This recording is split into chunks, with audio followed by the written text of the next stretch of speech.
안녕하세요. 반갑습니다.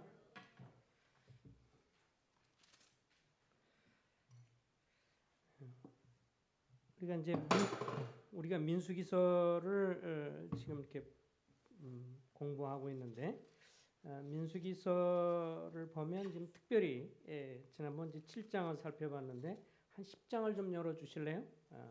민수기서 10장을 보면 10장 11절 12절입니다. 오늘은 이제 12장을 살펴볼 건데 그 전에 잠깐 살펴보고 싶은 것은 민수기서 10장 11절 12절 다 같이 한번 읽어볼까요? 시작. 둘째 해 둘째 달 스무 날에 구름이 증거의 성막에서 떠오르매 이스라엘 자손이 시내 광야에서 출발하여 자기 길을 가더니 바란 광야에 구름이 머무니라. 이제 출애굽기 19장에 보면 이제 이스라엘 백성들이 애굽에서 나와서 며칠 지난 다음에 시내산 앞에 서게 되고, 그래서 출애굽기 19장부터 이제 십계명을 비롯해서 그 성막에 관한 하나님의 그 율법을 받게 되고, 또 이제 레위기로 들어가서 그 5가지 제사와 또 여호와의 7절기 등등 여러 율법을 받고 이제 민수기서로 지나가게 되고, 그래서 오늘 민수기서 10장 11절까지가 출애굽기 19장에서부터 1년간에 있었던 모든 기록들을 담고 있습니다. 1년 동안 있으면서 레위기 다 거기 이제 모세가 받은 거고요. 출애굽기 19장 이후의 모든 내용들, 그 다음에 지금 오늘 보니까 10장 11절에 둘째 해 둘째 날, 그러니까 첫 해에 출발을 한 그때부터 시작을 해서 둘째 해 둘째 날, 그렇게 둘째 달 스무 날에 구름이 증거의 성막에서 떠올라서 이제 이스라엘 백성들이 시내 광야에서 출발해서 움직이게 되죠. 그러니까 1년의 기간이 지나고 나서 이제 나타나는 현상입니다. 첫 번째 11장에 가면 전에도 잠깐 살펴봤지만 그 이스라엘 백성들이 애굽에서 나왔을 때 11장에 보면 그들 중에 섞여 사는 다른 인종들이 탐욕을 품에 이스라엘 자손도 다시 울며 이르되 누가 우리에게 고기를 주어 먹게 하겠느냐 이러면서 저들에게 내려진 그 비상 양식이죠. 하늘에서 내려온 만나에 대해서 불평을 하면서 우리에게 고기를 달라. 누가 이제 우리에게 애굽에서 먹던 고기를 먹겠느냐 이러면서 원망을 할 때 하나님께서 메추라기 떼를 보내서 공급을 해 주시면서 또 이들의 원망과 악한 말의 공격에 대해서 하나님이 이제 그들을 징계를 하시는 장면이 11장에 나옵니다. 이제 그 12장을 좀 들어가서 오늘은 좀 12장에 이런 배경 아래에서 12장 1절부터 같이 한번 좀 몇 절을 읽어 보도록 하겠습니다. 10절까지 우리 형제자매들이 교독을 합니다. 형제님들이 먼저 읽습니다. 민수기서 12장 1절부터 모세가 구스 여자를 취하였더니 그 구스 여자를 취하였으므로 미량과 아론이 모세를 비방하니라.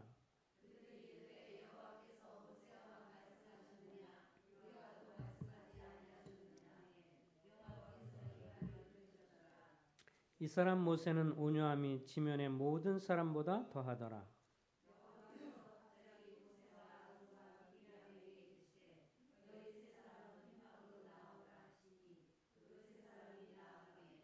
여호와께서 구름 기둥 가운데로부터 강림하사 장막문에 서시고 아론과 미람을 부르신지라 그 두 사람이 나아가매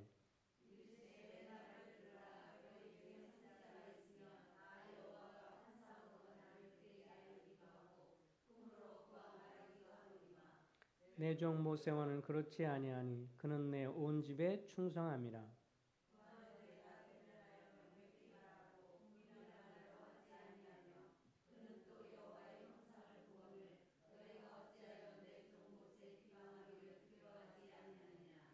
여호와께서 그들을 향하여 진노하시고 떠나시매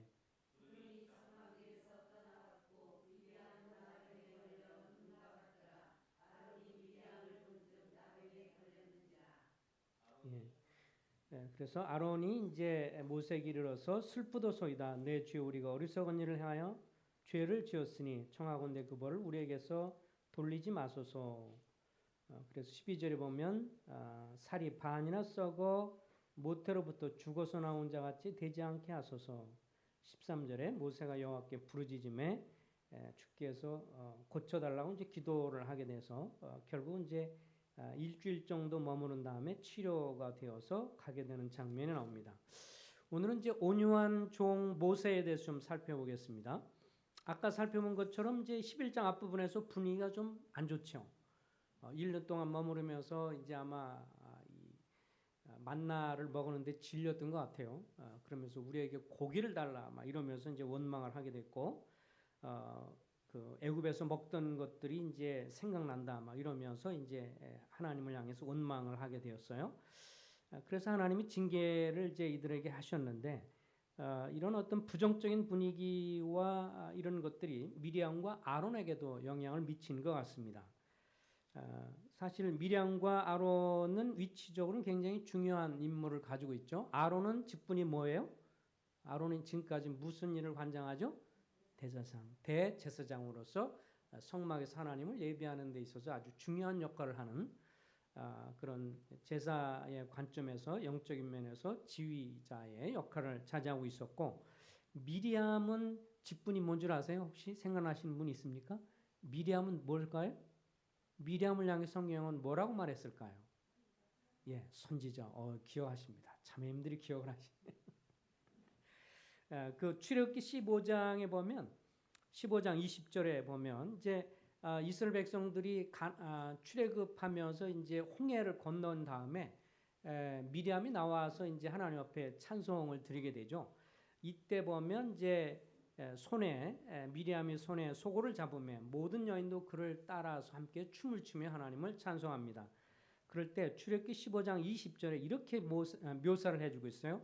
아론의 누이 선지자 미리암이 여선지자로 불림을 받은, 어떻게 보면 이 성경 가운데서 창세기 출애굽기 쭉 나오면서 최초로 아마 어쩌면 여선지자로 이렇게 언급이 되고 있는, 그만큼 막강한 지위를 가지고 있었던 이 누나 미리암입니다. 그러면서 너희는 여호와를 찬송하라. 그는 높고 영화로우시며 말과 그 탄자는 바다에 던지셨음이로다. 이렇게 주님을 찬송을 하게 됩니다. 그래서 사실은 이 모세 형제인 미리암과 아론은 같은 가족일 뿐만 아니라 영적인 위치도 굉장히 중요하고 지도력도 굉장히 중요한 위치에 있었는데, 이제 가장 슬픈 것은 이제 가족 가까이 있는 사람이 이제 비난을 하는 것이 가장 어려운 일이죠. 이제 이 모세가 1절에 보니까 모세가 구스 여자를 취하였더니 그 구스 여자를 취하였으므로 미리암과 아론이 모세를 비방했다고 나와 있습니다. 흠정역 성경에 보면 모세가 에디오피아 여인을 취하였더니 이렇게 구스 여인을 에디오피아로 이렇게 묘사를 해주고 있습니다. 대략 정도로 이때 보면 하나님께서 모세가 뭔가를 하나님 위해서 일하겠다라고 애굽에서 설쳤을 때 나이가 몇이었죠? 40. 그런 다음에 사람을 쳐 죽이고 그래서 도망가서 몇 년 동안 머물렀어요? 미디안 광야에서 40. 하나님이 그를 부르셨을 때 나이가 80세. 그래서 이스라엘 백성들 애굽 땅에서 데리고 나가서 이제 시내산에서 한 1년 정도 머물렀으니까 그의 나이 81세, 81 정도 나이죠. 그런데 그가 여기 보면 결혼했다고 나와 있습니다. 사실 이 부분에 대해서 이제 학자들도 약간의 의견이 있어요. 왜냐하면 그 원래 부인은 누구예요? 십보라인데 십보라의 죽음에 관한 언급이 없기 때문에 혹시 십보라를 염두에 둔 것이 아니냐라고 하는 말도 있고, 그렇지만 일반적으로 봤을 때 이미 십보라 같은 경우는 이제 생각해 보면 40세 도망가서 얼마 지난 다음에 결혼해가지고 벌써 자식을 낳고 살고 있는데, 새삼스럽게 이 시점에서 이제 그 구스연을 취한 거 십보라가 뭐 몇십 년 전에 40년 전에 결혼한 거 같고 이렇게 이야기하기는 좀 애매한 점이 있기 때문에 그냥 그 대략 아마 첫째 부인 십보라가 이제 죽은 것으로 보고, 그래서 81세 모세가 재혼을 에디오피아 여인과 한 것으로 보여집니다. 이것에 관해서 미리암과 아론이 아주 잔뜩 그 불만을 가지고 있었습니다.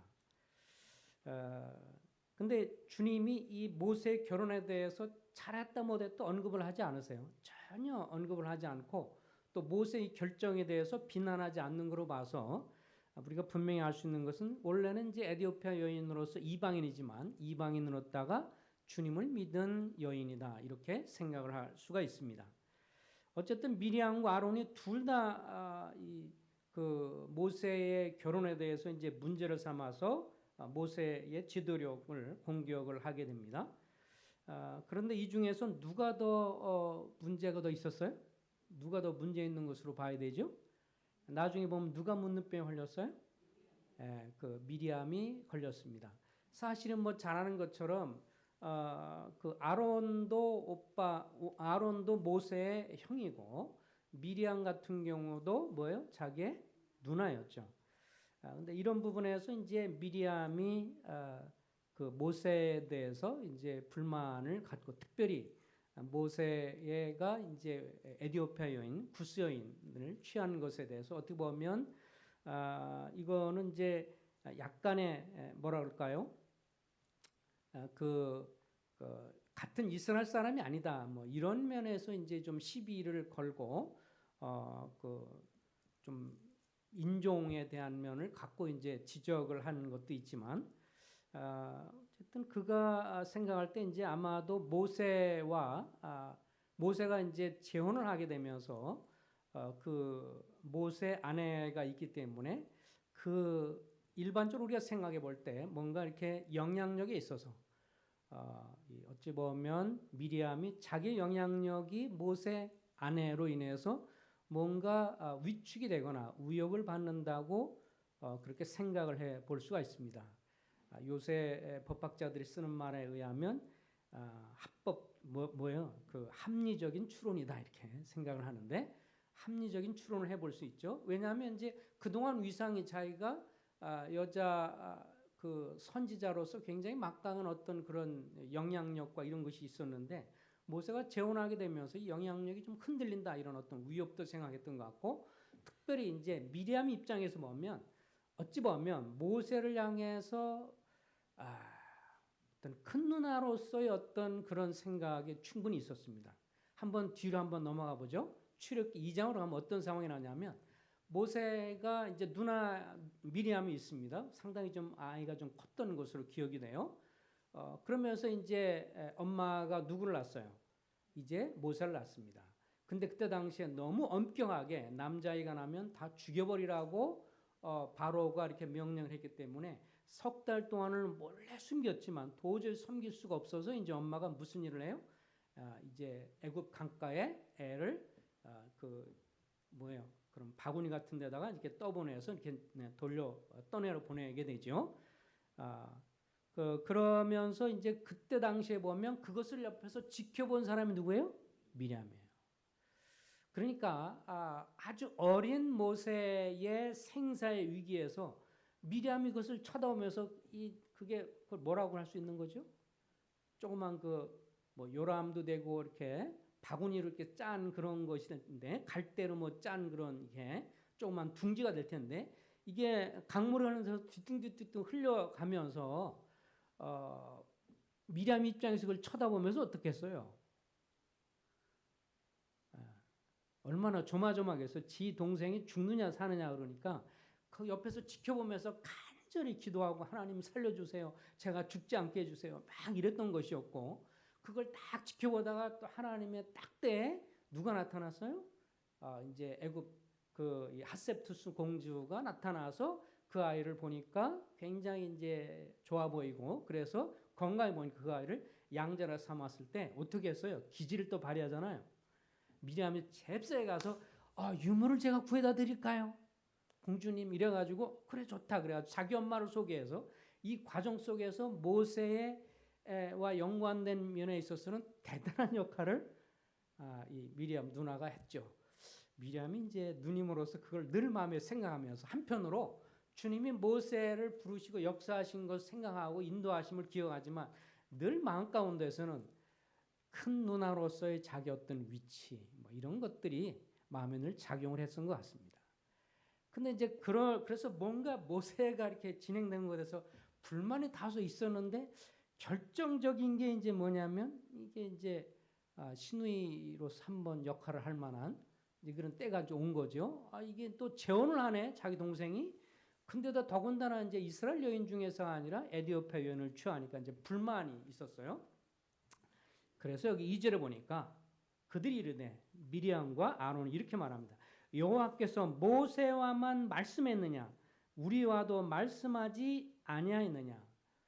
그러니까 일반적으로 겉으로 드러나는 문제는 뭐예요? 모세의 결혼인데 모세의 재혼 문제라고 할 수 있는 건데 마음속 깊은 곳에 뿌리 박은 것은 뭐예요? 뭐에 대한 것 때문에 이런 비방이 나왔어요? 시기심과 질투였습니다. 모세의 지도력에 대한 어떤 그런 면에서 시기심과 질투가 발동했던 것을 보게 되어집니다. 그래서 그렇게 말하죠. 아니 모세, 내 동생 모세만 말씀하셨어? 우리에게도 말씀하시잖아. 그러고 나서 이제 아론에게도 얘기를 하면서 분명히 형이잖아요. 그러고 하나님이 당신을 통해서 말씀하지 않아요. 왜 모세를 통해서만 한 거예요? 그러면서 모세가 결혼한 거에 대해서 이제 비난을 하기 시작을 했고 어쨌든 참 안 좋은 그런 사건이 나타나게 됩니다. 그러니 모세 입장에서는 얼마나 곤란하겠어요. 자기의 형이고 또 자기의 누나가 자기의 이런 것에 대해서 옹호를 해주진 못할 망정 이제 비난을 하고 사람들 사이에서 이야기를 하고 그렇게 하니까 정말 난처하고 고통스러운 일이었습니다. 근데 3절에서 이렇게 묘사를 합니다. 3절 우리 다 같이 볼까요? 시작. 이 사람 모세는 온유함이 지면의 모든 사람보다 더하더라. 하나님의 성령의 감동을 받아서 이때 이렇게 자기의 누나와 형이 자기 또 더군다나 가족뿐만 아니라 영적 지도력을 가지고 있고 여 선지자요. 그리고 대제사장인 이 아론과 미리암의 비난에 대해서 이 부분을 향해서 모세가 어떻게 반응했는지 하는 것을 간접적으로 3절에 묘사를 해주고 있습니다. 이 사람 모세는 온유함이 지면의 모든 사람보다 승하였다, 더 높았다 이렇게 말씀을 해 줍니다. 다시 말하면 그것에 관해서 적극적으로 대응했다고요? 잠잠했다고요? 잠잠했다는 말이죠. 자기를 비난한 것에 대해서 누나 그럴 수 있어요. 그러거나 그리고 자기의 형을 향해서 그럴 수 있습니까? 라고 마땅해서 싸우거나 변호하지 않았습니다. 그러자 잠잠히 이것을 주권을 인정하면서 받아들이게 되니까 이제 누가 간섭을 하세요? 2절에 보니까 여호와께서 모세만 말씀하느냐 우리와도 말씀하지 아니하셨냐 하며 뭐라 그랬어요? 그 다음에 여호와께서 이 말을 들으셨다 이랬고요. 그 다음에 모세가 그에 대해서 전혀 대응을 하지 않고 주님의 주권 앞에 맡기면서 잠잠히 주님을 주목하니까 4절에 보면 여호와께서 갑자기 모세와 아론과 미리암에게 이르되 너희 세 사람은 회막으로 나오라 하시니 그 세 사람이 나아가매 여호와께서 구름 기둥 가운데로부터 강림하사 장막문에 서시고 아론과 미리암을 부르시는지라 그 두 사람이 나아가매. 그래서 이제 주님이 여기에 직접적으로 이제 관여하시는 것을 보게 되어지죠. 어쨌든 이 모세의 반응 사실 가장 어려운 거예요. 그죠? 어찌 보면 같이 동역자라고 할 수 있는 사람들 그리고 오랫동안 함께 주님을 섬겼던 분들 이렇게 또 같이 정말 자기를 가장 잘 알 수 있는 그런 분들이라고 할 수 있는 그리고 자기의 힘이 됐고 그리고 앞부분에서 출애굽기 17장 같은데 아말렉 공격할 때 좌우에서 이렇게 그 모세의 손을 들어서 이렇게 지지해줬던 그런 아론이 여기서는 그렇게 하지 않고 누나 미리암의 그런 공격의 말에 함께 합세해서 아론도 함께 자기를 공격하니 얼마나 어려웠겠습니까? 참 여기에 주의 종으로서의 모습이 놀랍죠. 이렇게 잠잠히 온유함으로 대하는 것을 봅니다. 이거는 하나님 나라 하나님의 왕국에서 보여지는 주님의 종에 대한 가장 아름다운 본 중에 하나라고 생각합니다. 사도 바울도요. 디모데후서 2장을 한번 보세요. 사도 바울 사도 바울은 디모데후서 2장에서 이렇게 표현을 해주고 있습니다. 디모데후서 2장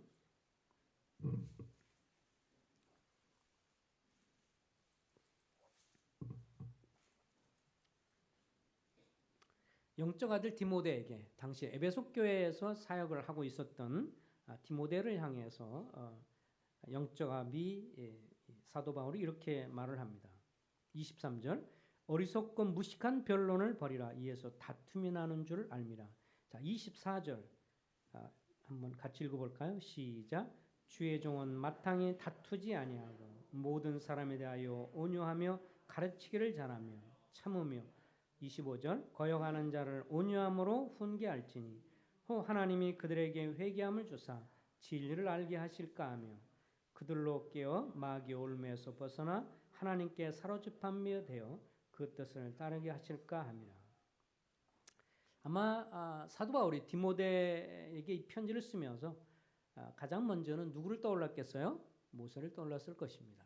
모세를 생각할 때 그를 비난한 그런 사람들을 향해서 그가 온유함으로 대한 것을 언급을 하면서 주의 종은 마땅히 다투지 아니하고 모든 사람을 향해서 온유하며 가르치기를 잘하며 25절 심지어는 거역하는 사람을 향해서 어떻게 하라고요? 온유함으로 훈계할지나. 그러니까 막 화를 내고 싸우는 것이 아니라 온유한 마음으로 사실은 그렇지 않다고 하는 것을 이야기를 하고 또 뭔가 잘못되면 권면도 하는 것이죠. 이렇게 할 때 하나님이 그들에게 회개함을 주사 진리를 알게 하실까 하며 그들로 깨어서 마귀의 올무에서 벗어나 하나님께 다시 사로잡힌 바 되어 그 뜻을 따르게 하실까 합니다. 이것이 마땅히 주님을 섬기는 종들의 자세라고 하는 것을 여기 잘 보여주고 있습니다. 우리는 모세를 통해서 이런 모습을 참 배웁니다. 우리가 주님을 성경하고 주님을 따라가고 주님을 배워가는 그런 종으로서 이 세상에 우리를 향해서 만약 내가 교리적으로 잘못되어 있고 만약에 윤리적으로도 정말 하나님 앞에서 십계명을 범하고 있고 그리고 교리적으로도 근본적인 진리를 잘못하고 있다면 어떤 비난과 공경을 받을지라도 이건 할 말이 없는 것이고 또 뿐만 아니라 빨리 회개하고 돌이켜야 되는 것이고 또 어떤 책망을 들을지라도 할 말이 없는 것이죠. 근데 그런 사안이 아닌 문제에 대해서 근본적인 문제가 아닌 것에 대해서 이런 결혼 그다음에 이혼하는 문제에 연관돼서도 이 분별이 좀 많이 달라요. 경건한 분들도 이혼하고 재혼하는 문제에 있어서는 이 분별들이 사실 좀 다릅니다. 그러니까 이런 것에 대해서 그 정확하게 딱 한마디로 성경에서 한마디로 명확하게 얘기하고 있지 않고 어떤 그런 측면의 문제에 대해서 너무 지나치게 이렇게 그 공경하는 것은 이제 조심할 필요가 있다 하는 것을 보게 되죠. 아까 말한 것처럼 모세의 재혼에 관해서도 많이 이제 의문을 제시하고 공경할 수 있는 거예요. 왜 이스라엘 사람이 아니냐 이렇게 공경을 할 수 있어요. 근데 나중에 보면 이때 당시 하나님이 이스라엘 사람 외 사람에게 결혼하지 말라는 것은 없어요. 근데 가나안 땅에 들어간 다음에는요. 가나안족 사람과 결혼하지 말라고 분명히 나중에 말씀하십니다. 근데 여기 민수기서에 보면 아직은 그런 말씀이 없었어요. 그러니까 이것을 비난을 하려면 할 수 있는 거지만 주님께서도 명령해서 금하지 않은 거기 때문에 비난하기는 좀 애매한 면들이 있어요. 근데 이런 것에 대해서 이제 모세를 향해서 비난했을 때 어쨌든 비난을 받은 이 종 모세가 그것에 대해서 잠잠하게 굳이 이런 말을 하지 않고 하나님이 이런 거를 분명히 아직 말씀 안 했어요. 이건 잘못됐다고 하나님 말하지 않기 때문에 굳이 저를 비난하지 말아요 라고 할 수도 있는데도 그런 말씀을 하지 않고 온유하게 주님께 맡기고 주님이 원수가 없는 것이 내게 있으니 내가 내 상황을 변호해 주실 분이 주님이라는 걸 알고 주님께 맡기게 됩니다. 그러자 주님이 어떻게 하세요? 직접 나서시는 것을 보게 됩니다. 여기서 우리가 한 가지 또 이렇게 보게 되는 것은요. 하나님이 이렇게 하나님께 맡기면서 나아갔기 때문에 하나님이 모세를 변호하시는 것을 보게 되는 것이죠. 만약에요. 상황 이렇게 생각해 보십시오. 미리암과 아론이 막 비난을 해요. 그러자 모세가 분노가 일어나서 화가 나가지고 나한테 어떻게 그럴 수가 있어요. 그리고 내 권위를 인정하지 않습니까? 그러고 막 화를 내고 막 그랬다면 아마도 주님은 침묵하셨을 수 있어요. 왜요? 누가 싸우고 있어요? 모세가 스스로 싸우고 있으니까. 근데 주님이 관여할 수 있었던 여지를 두는 이유 중에 한 가지는 뭐냐면 모세가 할 수 있었는데도 불구하고 하지 않았거든요. 그러니까 누가 손을 들으셔요? 주님이 손을 들어주시는 거죠. 그래서 그러면서 이제 하나님이 직접 변호해 줍니다. 그러면서 미리암과 모세에게 말합니다. 이렇게 말을 합니다. 지금까지 다른 선지자들은 내가 꿈으로도 보여주고 환상으로도 보여주고 6절이 그 말씀이죠. 너희 중에 선지자가 있으면 나 여호와가 환상으로도 나를 그에게 알기도 하고 꿈으로도 그에게 말하지만 내 종 모세는 그렇지 않아. 8절 그와는 내가 대면해서 얼굴과 얼굴을 보고 명백하게 말하고 은밀한 말로 하지 않아. 그리고 내 형상까지도 보았는데 너희가 어찌하여 내 종 모세 비방하기를 두려워하지 아니하느냐. 이렇게 주님 편에서 모세를 변호해 준 것을 보게 됩니다. 근데 하나님이 모세에게 이렇게 다른 사람보다 더 친밀하게 대면했던 이유를 주님 뭐라고 말씀하세요? 7절에 보면 뭐라 그러셨어요? 내 온 집에 충성했다라고 말했습니다. 하나님이 모세에게 다른 선지자들보다 모세를 향해 선지자라고 표현해주고 있거든요. 선지자 모세라고 주님 말씀을 하셨는데 이 다른 사람과는 다른 많은 선지자들과는 다르게 어떤 꿈으로 그리고 어떤 환상으로 이런 거로 보여주지 않고 직접 대면했던 것은 그 이유를 주님 말하기를 모세는 내게 다른 그 어떤 사람보다도 내게 가장 충성스러운 사람이기 때문에 내가 그렇게 했다. 주님 편에서 말씀하십니다. 그러니까 사람의 평가가 아니죠. 누구 평가예요? 주님이요. 생각해 보세요. 나중에 잘 알겠지만 가나안이 목적이죠. 앞으로 계속해서 이제 민수기서에 보면 나오지만 이스라엘 백성들의 가장 큰 특징은 계속해서 원망, 불평하는 거예요. 원망과 불평하는 거잖아요. 끊임없이 광야길 가면서 원망하고 불평하고 끊임없이 그랬는데 그럼에도 불구하고 하나님을 향해서 이스라엘 백성을 향해서 계속 하나님이 저들을 멸하겠다 그래도 하나님 그리하지 마소서. 그러면서 계속 주님의 명예를 얘기하고 주님의 영광을 얘기하고 그러면서 주님의 집에 충성스러운 모습을 충성때 그리고 하나님 말씀하시면 어떤 대가를 기꺼이 지불하려고도 하려고 하는 그런 자세 충성스러움이 하나님이 그를 귀하게 그 어떤 사람보다도 귀하게 친근히 하셨던 이유인 것을 보게 됩니다. 그래서 결국은 우리가 잘 아는 것처럼 마지막은 어떻게 되죠? 주님의 징계가 있죠. 그래서 더 아론과 미리암이 함께 모세를 대적했지만 주동자가 누군지 주님은 아세요. 그래서 미리암을 주님이 징계하셔서 나병에 걸리게 합니다. 그러니까 이제 아론도 그것을 보고 11절에 뭐예요? 우리가 죄를 졌습니다라고 회개하죠. 그러니까 그러면서 미리암을 이렇게 썩어 죽지 않게 해주십시오. 그때 당시에도 이 문둥병이라는 것이 얼마나 무서워요. 막 문드러지고 사람 몸이 떨어져 나가는 거니까. 그런데 또 모세가 13절에 보면 참 긍휼의 마음을 가지고 있어요. 이래서 하나님이 모세를 정말 사랑하시고 귀하게 여기시는 것 같아요. 자기를 공격한 사람을 향해서 뭐라고 그래요? 모세가 여호와께 부르짖으되 하나님이 온컨대 그들을 고쳐주십시오. 정말 목자의 마음을 가지고 있는 모세입니다. 온유한 종이에요. 그러니까 하나님 말씀하시죠.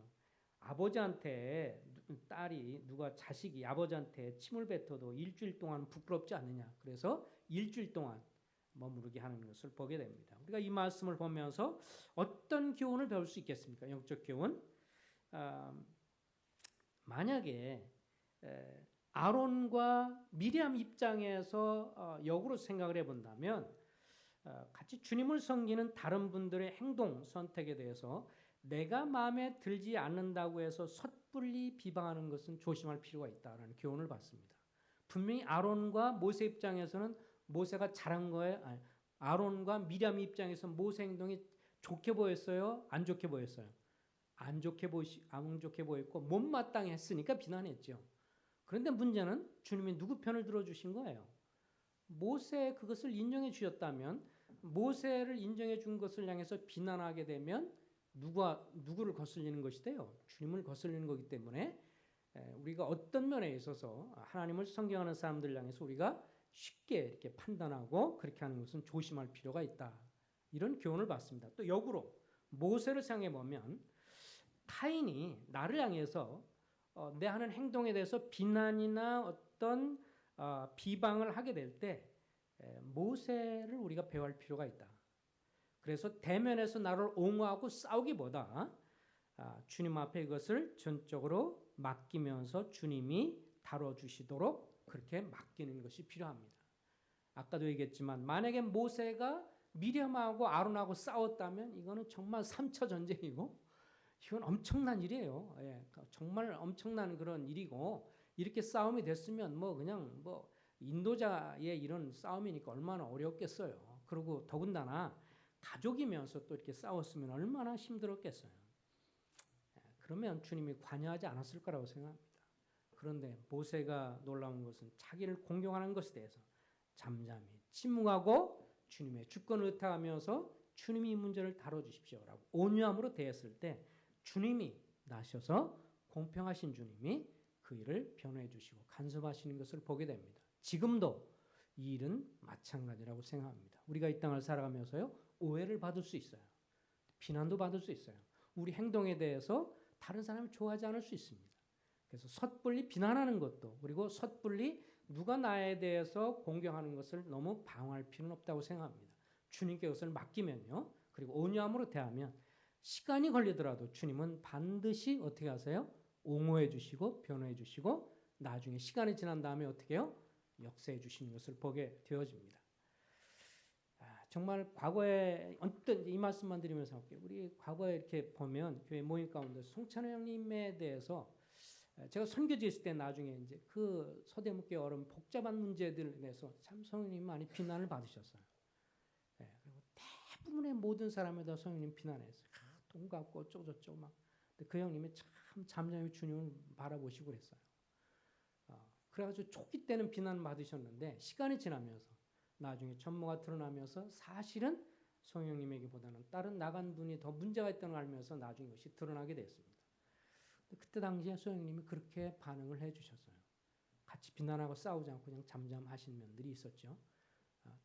근데 그렇게 역으로 안 좋은 거는 그렇게 혼자 사귀다 보니까 몸이 안 좋으셔서 이렇게 빨리 이렇게 노화된 것 같은 느낌은 있지만 어쨌든 결국에 가서는 이제 형님이 이렇게 결국은 올바르다는 것을 시간이 지나면서 다 드러나게 되면서 그래서 서대문교회 성도들도 처음에는 막 나눠주고 그랬다 나중에 다 성령님 편을 들게 되면서 다시 성령님을 중심으로 다시 교회가 회복이 되면서 지금 잘 섬기고 있는 것을 보게 됩니다.